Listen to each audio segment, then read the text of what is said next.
Sobre isso, nós vamos começar agora com a senadora Tereza Cristina, do PP do Mato Grosso do Sul, uma das fundadoras do Instituto, também assumindo aqui, em outros termos, relatoria do Acordo Mercosul-União Europeia. Senadora, seja muito bem-vinda. Boa tarde. Boa tarde, Lene. Boa tarde, Andressa. É um prazer falar com o Expresso Band News e minha solidariedade aí à população aí de Juiz de Fora e Ubá com essa tromba d'água aí que está trazendo aí tanto sofrimento à população aí dos mineiros, onde eu estudei em Minas Gerais e pertinho aí de Ubá. Então, minha solidariedade a todos. Senadora, eu queria começar, por favor, com a questão do União Europeia, Mercosul, esse acordo, né, que está em vias de chancelas internas em cada um dos países participantes, principalmente com relação às salvaguardas, para evitar desequilíbrios comerciais. E aí eu trago aqui dados que eu queria te ouvir sobre vantagens, desafios da abertura comercial agora se firmando com esse acordo, porque se a gente for em nível de comparação, ver o Mississippi, que é o estado mais pobre dos Estados Unidos, ele ainda assim tem renda per capita acima da França. A renda per capita e também o consumo das famílias americanas vai na casa de 19,3 trilhões de dólares por ano, enquanto de famílias europeias é de 9,3 trilhões. Essa substituição, de que forma a senhora observa que deve se dar para evitar perdas maiores do que aquelas que são e que se dão com relação à relação bilateral americana, que ainda está, né, nesses pormenores do tarifaço? Como fazer essa abertura de mercado europeu, tentando evitar o máximo substituir de uma forma assertiva, porque os números mostram que há uma disparidade de mercado? Bom, primeiro o Brasil, ele precisa e ele tem condições, na grande maioria, principalmente dos produtos agrícolas, ele tem condições de disputar esses dois mercados, tanto o mercado europeu, que já fazemos hoje, e o mercado americano. É claro que com diferenças aí para um acordo, esse acordo União Europeia-Mercosul, ele é mais amplo, né? Com os Estados Unidos a gente tem um acordo comercial, temos aí é o país que mais investe no Brasil, mas nós temos aí um acordo muito mais comercial do que um acordo abrangente como esse do Mercosul-União Europeia, que há 26 anos está sendo aí discutido, gestado e finalmente, no final do ano passado, ele foi ratificado pelos blocos. Aí tivemos as salvaguardas, que foi uma novidade que não estava no acordo inicial. Então, é um mercado de 700 milhões de pessoas, independente da renda, mas que nós podemos alcançar com produtos que já exportamos, alguns com cotas que não pagaremos taxa de importação, mas eu acho que nós temos aí ganhos expressivos, não só na área agrícola, mas também em outros segmentos, como carros, tecnologia, a parte de investimentos, a parte de infraestrutura. Eu acho que é um acordo que pode trazer grandes benefícios para o Brasil. Na agricultura, a gente ficou um pouco frustrado, como eu já disse lá antes. Essas salvaguardas, Lene, elas são muito pequenas. Então, hoje, muitos dos produtos que nós já exportamos, hoje nós não conseguiremos aumentar nem em volume e nem preço, né? Porque tem aí essa salvaguarda de 5%. Mas eu acho que vale a pena a gente fechar esse acordo, que é um acordo enorme e que pode trazer, sim, benefícios no médio e no longo prazo para o Brasil. Muita coisa, nós vamos ter até 10 anos aí de degravação para que as tarifas possam zerar do que vem de lá para cá, né? E o que vai daqui para lá tem coisas que imediatamente passam a valer. Então, agora passar pela Câmara, que deve passar hoje, vem para o Senado. Nós não temos muito o que mexer, nós podemos fazer recomendações no rodapé do acordo que vai ser aprovado na Câmara e no Senado.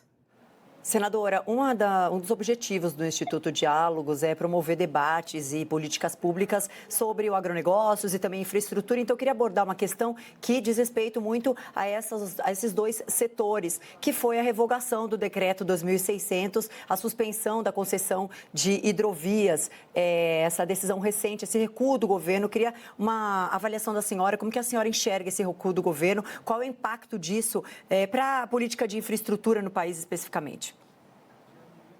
Muito ruim, né? Primeiro porque o Brasil é um país que toda semana a gente fala sobre insegurança jurídica. Está aí uma insegurança jurídica enorme. Uma dragagem sendo feita no Rio Tapajós, que aumentaria a quantidade de barcaças que navegariam, escoando produtos da região norte do país, né, do centro-oeste para o norte do país. Hoje nós temos lá vários caminhões vendo um desastre lá, os caminhões que estão estacionados esperando por uma barcaça, primeiro pela invasão dos terminais, que é uma coisa muito ruim, e depois o governo ceder à invasão, derrubando um decreto.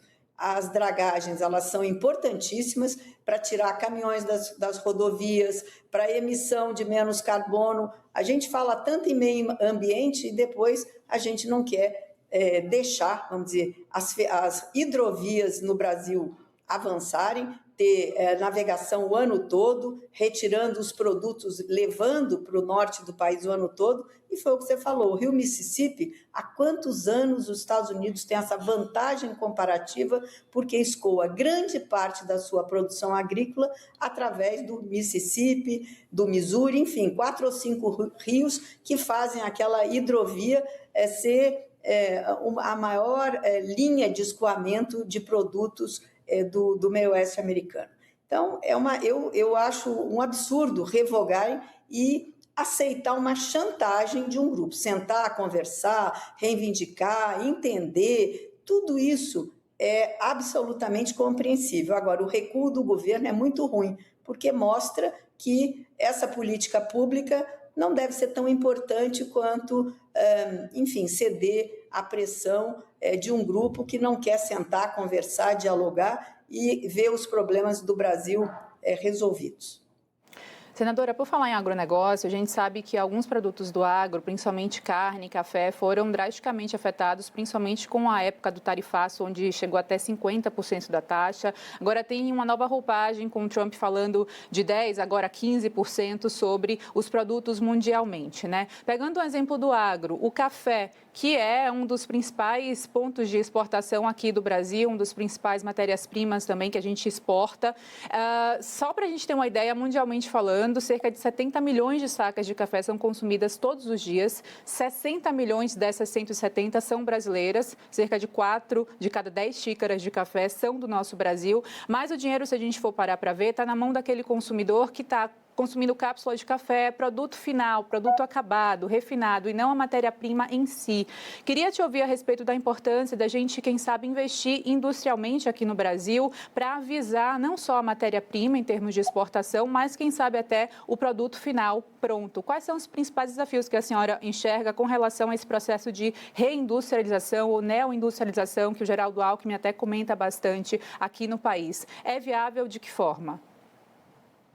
É viável e deve acontecer. O Brasil precisa agregar valor aos seus produtos, às suas commodities. Não é tudo, não é 100% do que nós somos o maior produtor de café do mundo e o maior exportador. Então, não é 100% do que nós produzimos e exportamos que deve ser industrializado. Mas quanto mais agregar valor, principalmente nas exportações, é melhor para o país. Agora, nós temos aí no café que vê algumas coisas, porque nós já perdemos uma indústria no passado por conta do blend.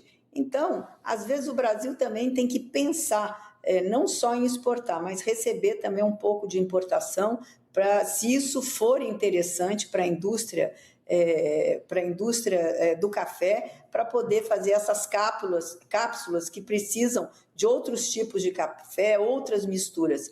Enfim, mas eu acho que o Brasil agora é uma grande oportunidade nesse acordo Mercosul, talvez fazer essas exportações, industrializar mais, principalmente o nosso café, a nossa carne também, cortar, fazer em cortes e mandar já porcionado. Eu acho que tem um longo caminho pela frente o comércio internacional brasileiro, porque nós somos muito tímidos ainda. Agora, nós temos que explorar outros filões dessa produção enorme que nós temos na agropecuária brasileira.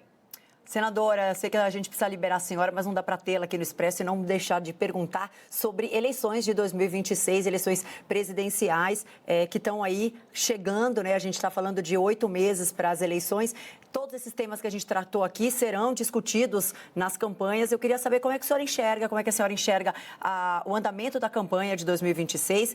A senhora já disse que não foi cotada oficialmente para ser vice de Flávio, mas Valdemar da Costa Neto voltou a falar o nome da senhora como uma cotada para isso, né? Elogiou a senhora, disse que a senhora seria uma excelente opção para a chapa. A senhora recebeu um convite, se a senhora receber, a senhora vai aceitar ou a senhora pretende seguir para tentar a reeleição no Senado mesmo?